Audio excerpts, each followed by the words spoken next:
Nada más no se les olvide grabar. Muy bien. Sí, la clase que veremos el día de hoy será entre mi compañera Claudia y yo, será de cardiopatía reumática. Adelante, Clau. Bueno, los objetivos de esta clase básicamente es conocer la etiología de esta enfermedad con la finalidad de implementar medidas de prevención primaria mediante la detección y tratamiento oportuno de esta misma, así como realizar una evaluación inicial, diagnóstico y atención en el primer nivel de atención, el primer contacto, así como realizar acciones específicas de tratamiento inicial y referencia de nuestros pacientes. Bueno, como definición, la cardiopatía reumática es una enfermedad cardíaca que va a derivar en lesiones valvulares y lesiones miocárdicas. Esto va a ocurrir como una secuela de lo que se conoce como fiebre reumática. La fiebre reumática básicamente ocurre secundaria a una infección faríngea por el estreptococo beta hemolítico. Es una enfermedad inflamatoria causada por una reacción inmunológica previa. Es una secuela no supurativa que ocurre aproximadamente de 2 a 4 semanas posteriores a un evento infeccioso. Puede consistir en artritis, en carditis, coria, eritema marginado y nódulos subcutáneos. Y esto va a ocurrir del 2 al 3% de los pacientes que hayan presentado una faringitis estreptocócica. La enfermedad aguda es de duración limitada, pero la carditis, que es una de las afecciones más importantes, puede originar lesiones valvulares de forma permanente. En cuanto a su epidemiología, esta enfermedad es más frecuente de los 5 a los 15 años de edad, no tiene predilección por el sexo, es más frecuente en países en vías de desarrollo, poblaciones de estratos socioeconómicos bajos, y representa el 15% de insuficiencia cardíaca en países endémicos. Ahora, dentro de los factores de riesgo para desarrollar esta enfermedad, pues como dijimos que es secundaria a la infección, a una faringitis estreptocócica. Básicamente lo que agudiza la infección de estas faringitis pues es el invierno y las temporadas de lluvia, el hacinamiento, la exposición a los cambios bruscos de temperatura, el contacto directo con otras personas enfermas, antecedentes de faringoamigdalitis de repetición, el nivel socioeconómico bajo y la desnutrición. Básicamente son factores de riesgo para desarrollar la faringitis estreptocócica, ¿no? Bueno, como mencionábamos, de las manifestaciones clínicas, de las más importantes y permanentes, pues son la carditis y la valvulitis. Esta puede ser clínica o subclínica. Aparece en el 50 al 70% de los pacientes. Puede permanecer de forma asintomática por un lapso de tiempo hasta el desarrollo de problemas en válvulas, ¿no? Válvulas cardíacas, siendo la más afectada la válvula mitral y seguida por la válvula aórtica por orden de frecuencia. Es más común en niños que en adultos. La carditis asociada a fiebre reumática se considera una pancarditis que puede afectar tanto el pericardio, el epicardio, el miocardio, así como el endocardio. Se va a presentar dentro de las 3 semanas posteriores a una faringitis estreptocócica. La manifestación predominante es la afectación del endocardio, que se va a presentar como una valvulitis, especialmente de válvula mitral y aórtica, como ya habíamos mencionado anteriormente. La afectación del miocardio se presenta bajo el contexto de una miocarditis con afectación del sistema de conducción eléctrica. Sin embargo, la afectación del pericardio se puede manifestar por la presencia de edema y derrame serofibrinoso. Bueno, en cuestión de la presencia de valvulitis, esta se establece con hallazgos auscultatorios, además de la evidencia electrocardiográfica.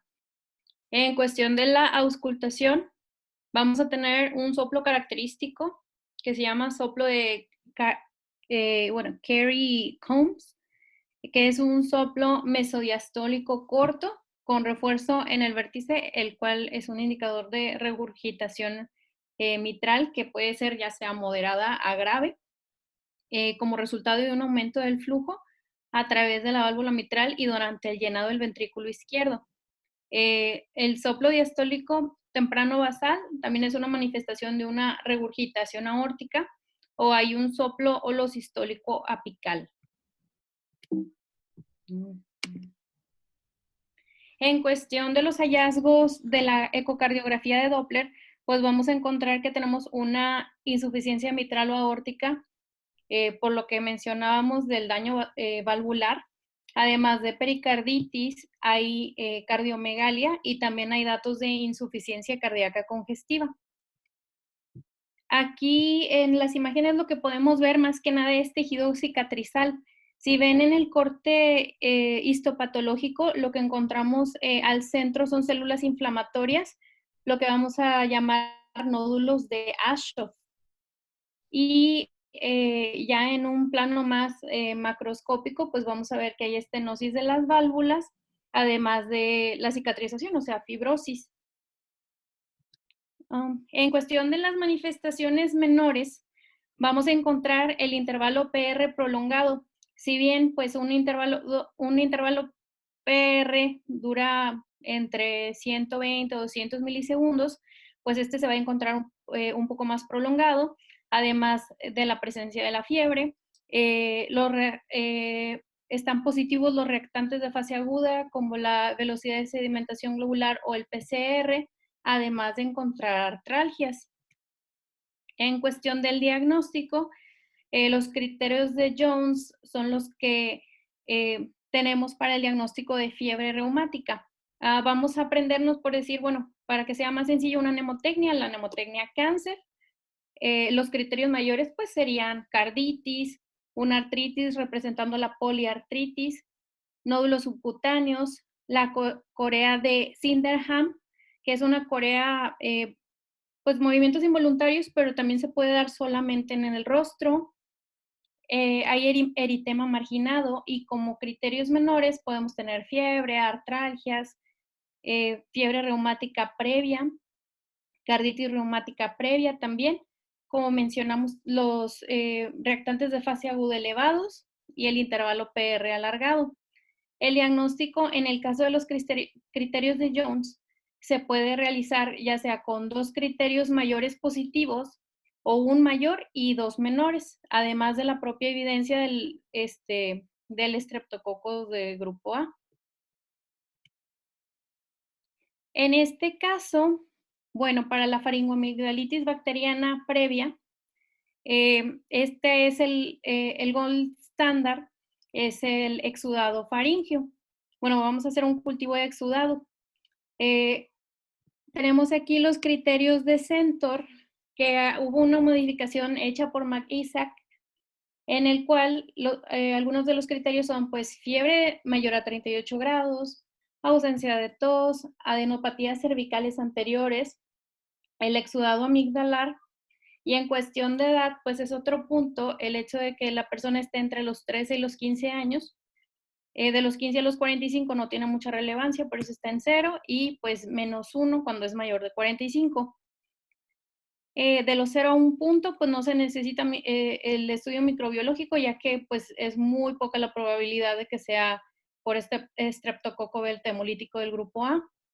En el caso de que haya 2 a 3 puntos, pues sí se necesita el estudio microbiológico y tratar además si es positivo, y el riesgo que sea por el estreptococo que mencionamos, pues es del 10 al 28%. Y si hay 4 o 5 criterios de Centor, además del estudio microbiológico, hay que iniciar tratamiento antibiótico, ya que el riesgo es de 38 a 63%. Estos criterios no los olviden, son muy importantes dentro de la práctica, sobre todo en nuestro nivel de atención donde tenemos constantemente, recuerden que las faringitis agudas y faringoamigdalitis son una de las principales causas de motivo de consulta en primer nivel de atención. Y dentro de estas, pues tenemos un alto porcentaje de pacientes que siempre solicitan el antibiótico cuando tienen un dolor faríngeo que a veces no corresponde a una infección bacteriana. Entonces, uno de los criterios que nosotros podemos tomar en cuenta precisamente para demostrarle al paciente y con evidencia científica, pues es precisamente estos criterios donde nosotros nos podemos basar rápidamente con el puntaje que se hace en ese momento dentro de la consulta en una forma muy rápida y por medio del puntaje poder decidir cuál es el manejo. Y a veces cuando el paciente ve que estamos utilizando esto, se queda un poquito más tranquilo, porque el paciente que va a ir a buscar antibiótico, y si nosotros no ocupa, váyase, que le vaya bien, ese paciente no le dimos nosotros, pero va a ir a buscar antibiótico en otra parte.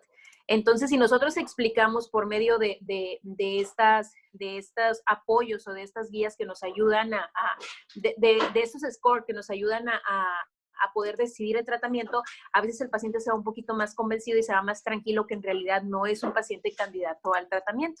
Y también nos ayuda a nosotros porque a veces también tenemos pacientes que nos cumplen con criterios y queremos darle la oportunidad de una evolución, pero si es un padecimiento que va, que está iniciado o el motivo es precisamente el estreptococo beta hemolítico, entonces del grupo A, en este caso, pues ya vemos, ahorita estamos viendo precisamente una enfermedad consecuencia de un mal manejo de esta patología. Entonces, desde la prevención es donde nosotros debemos de trabajar, pero obviamente si el paciente ya presenta síntomas, pues siempre pensar en esta patología, que aunque no es muy, ya se me cayó mi bebé, aunque no es muy frecuente, a veces sí se presentan, pero no la pensamos en primera intención, ¿ok? Seguimos. En cuestión de los criterios menores, se determina la proteína C reactiva, que puede ser igual o mayor a 30 microgramos. Determinación de la velocidad de sedimentación globular igual o mayor de 30 milímetros por hora.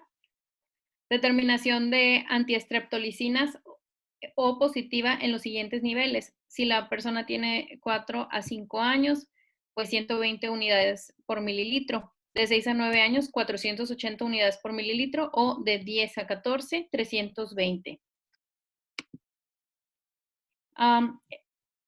Bueno, en estos criterios, estos criterios más que nada son de la Federación Mundial del Corazón.